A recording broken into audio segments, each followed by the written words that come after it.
Hello viewers, welcome to another edition of Farmer Tantoh's Adventures to the Grassroots.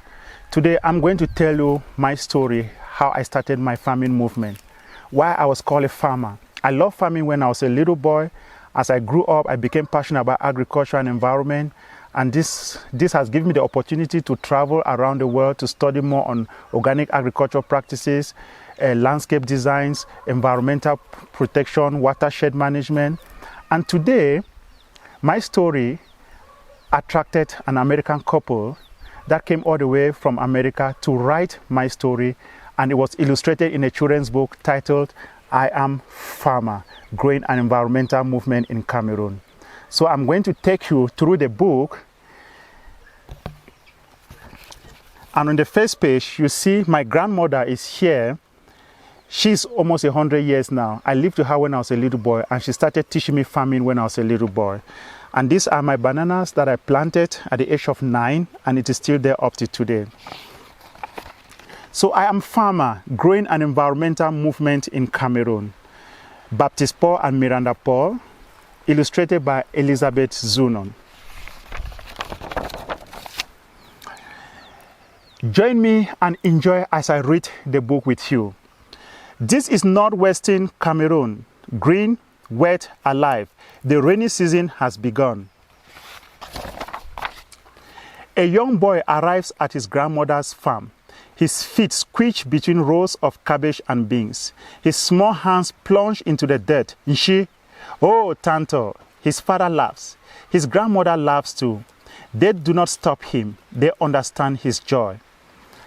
Tantoh rummages through grandmother's market basket. A sharp smell fills the air. Onions. He wonders if he can grow them by himself. He sneaks them under a banana tree. Each day, when he checks on his sacred garden, the greens have shriveled a bit more. Eventually, the bulbs dry up. Why won't they grow, Makfu? He asks his grandmother. They need sunlight and earth, she says, and most importantly, water. She explains that nature has its own ways of working. Tantoh wants to learn more. He wants to learn everything. When he begins school, Tantoh drinks up facts and figures faster than his teacher can pour them onto the chalkboard. His hand shoots up like a cornstalk. Teachers frown. Too many questions. Students giggle. What's so interesting about plants and dirt and weather? As a teenager, Tantoh is still fascinated by nature. Tantoh's father is sick, but he finds a way to buy his son a shovel and other gardening supplies. Tantoh uses these tools every day and keeps record books of the seeds he's planted and how long each one takes to grow. He shows his biology teacher, Mr. Ken, his records. His classmates give him a nickname, Farmer. It is not a nice name. It is a name that is meant to make him feel as low as the dirt beneath his feet. But Tantoh loves the dirt. He loves the texture of roots. He loves the smell of dark, wet soil. He loves the corn it can grow and the fufu it provides for his brothers and sisters, especially now that his father is dying. One morning, he makes himself a new school uniform. He puts big letters on the front, Farmer. Tantoh once wears the shirt to school for the rest of high school. His elder brother shakes his head. Farmers are very poor. His brother urges him to do well on a special upcoming exam so he can provide for the family. If you get good marks, you can work in an office, be a police officer or a teacher. On the day of his exams, Tantoh considers his brother's advice. Their father has died, and his brother is now the head of the family. Tantoh fills in the correct answers, the ones that will get him a good paying office job. Before he hands in his exam, he wipes dust off his desk, dust that reminds him how dry the land can be. His own mother and neighbors walk far to get clean water and struggle to grow enough food. He imagines himself away from them and stuck inside an office. He crosses out his answers and hands in his paper. He signs in it F for farmer. His teacher returns it F for fail. His days at high school are over, so the land in his village of Mkambe becomes his classroom. He spends days and sometimes nights digging, planting, reading, asking. Even Mr. Ken, who lives nearby, can't answer all of Farmer Tantoh's questions. As he walks, Farmer Tantoh meets others who share his love for the land and water. One of the people he meets recognizes how important his love for farming is and provides money to send him to college. Tantoh will be able to study the environment and agriculture at a local school.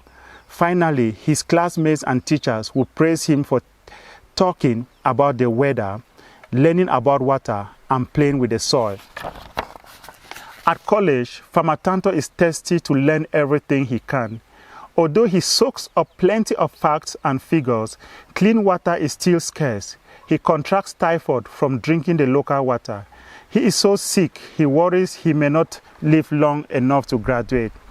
For 7 years, medical doctors and local healers use their knowledge, medicines, and herbs to make Farmer Tantoh feel better. During his recovery, he thinks a lot about his future and the future of his fellow Cameroonians. No one should die from drinking something that is necessary for life, water. After he is better, Farmer Tantoh gets a chance to continue his studies in the United States. There, he finds out about new ways to save the rain, find clean underground water, and grow gardens and crops without poisoning the soil and wells. Back in Cameroon, Farmer Tantoh is eager to use what he has learned. People are still getting sick because they don't have clean water. And when the dry season comes, there is hunger and drought. How can he help his people? Resources are limited. Most villages don't have tractors, motorized tillers, or irrigation systems to bring water to fields. Some don't even have roads. Farmer Tantoh creates a motto to help motivate himself and others. When you don't have what you want, use what you have. While he doesn't have much, he does have people. Tantoh gathers children and teenagers to join him in the fields. Some laugh at him or shake their heads, but others grab a shovel or a hoe. Together, they build botanical gardens and rain gardens that will hold water in the soil. These areas produce food or flowers all year long and provide green spaces to reconnect people with nature. The mayor of his home village, Mkambe, is impressed. Eventually, the mayor promises to make sure the garden stays beautiful for years to come. By now, everyone in northwest Cameroon is calling Tantoh farmer, and they say it with pride. In the Fulani village of Akweto, Tantoh learns that people are drinking from the same stream as their cattle. The water contains harmful bacteria, and many children are getting sick and dying. Tantoh helps the villagers locate a clean spring, but they don't have money for equipment and laborers to build a catchment that can hold the water. Abiyunger, Tantoh says, it is a Limbom phrase for community, meaning unity is strength. He translates into Fulani so that everyone in the village understands. Young and old, everyone in Akweto pitches in to clear a path or carry stones. Together, they construct a catchment to capture the spring water. Before long, the entire village has crisp, clean water flowing all year round. 2 years later, a grandfather would tell Farmer Tantoh that since drinking from the new water, not one of his neighbors or grandchildren has gotten sick or complained of a stomach ache. One project leads to another and another. Farmer Tantoh found Save Your Future Association, a non-profit organization to which people around the world can donate money and supplies. With local and international support, he finds a way to bring clean water to Njirong, a village suffering after a 30-year conflict. He also brings water delivery service for blind students. He hires engineers to design stairways, railings, or ramps for villagers with physical disabilities. In places with large populations, communities build reservoirs so that in times of drought, people can get the water they need. Today, this is northwest Cameroon, sometimes wet, sometimes dry, but always very alive. Today, Farmer Tantoh does not walk alone. A stream of hands works to find fresh, clean water. A trickle of hope runs through many villages, and a crop of young farmers who are proud to be farmers are digging in, planting ideas, and growing a movement. It doesn't matter where you come from, you are never too small or insignificant to contribute to the long-term sustainability of our planet. By doing very simple things to the best of your ability, you are improving our world. Ladies and gentlemen, this is a short story about my life illustrated in a children's book, and it is impacting children all over the world. It has been translated into French, Tantoh le fermier, naissance des mouvements environnementaux au Cameroun. So if you are inspired by my story, you can click like, share, and you can subscribe to my YouTube channel. Our environment, our future. No farmer, no future. I am farmer. I am proud to be called a farmer. Ciao.